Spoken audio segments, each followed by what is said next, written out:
Ce que je vais vous montrer, c'est peut-être l'un des trucs les plus perturbants que j'ai vus. Parce que la femme que vous voyez là a assassiné ses parents et a vécu dans la maison avec leur corps pendant 4 ans. Et à la base, quand la police a défoncé sa porte, ils étaient juste venus l'arrêter pour suspicion de meurtre. Et elle était en mode suspicion. Comment ça, suspicion? Non, c'est moi, je les ai tués, il n'y a pas d'ambiguïté. Et quand la police va lui dire on va fouiller la maison, est-ce qu'il y a quelque chose dont on devrait être au courant, elle leur a calmement expliqué, alors oui, mon père est toujours dans sa chambre et ma mère, c'est un peu compliqué de vous expliquer, je préférerais vous montrer. Et je vais quand même vous mettre un extrait parce que c'est hallucinant comment elle se comporte, parce que le policier va se tromper. Dans sa déclaration, il va noter que le corps de sa mère est dans une armoire et elle va l'arrêter tout de suite. Non, c'est pas une armoire, c'est une penderie.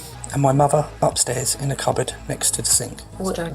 It's a double wardrobe. Et forcément, t'es policier, tu te retrouves dans cette situation, c'est compliqué. Il y a 2 cadavres à l'étage, la meurtrière est devant toi et surtout elle avoue tout dans les moindres détails, c'est normal que t'aies pas un énorme smile. T'as le droit de tirer un peu la gueule. Et bah limite elle va engueuler les policiers pour ça. Cheer off, at least you caught the bad guy. Non, plus sérieusement, je vous conseille d'aller vous-même regarder toute la vidéo parce que c'est super perturbant. À un moment, elle dit qu'elle savait que la police allait finir par venir un jour et je pense qu'elle ne s'attendait même pas à tenir aussi longtemps sans se faire arrêter et que c'est un peu un soulagement pour elle de pouvoir tout avouer.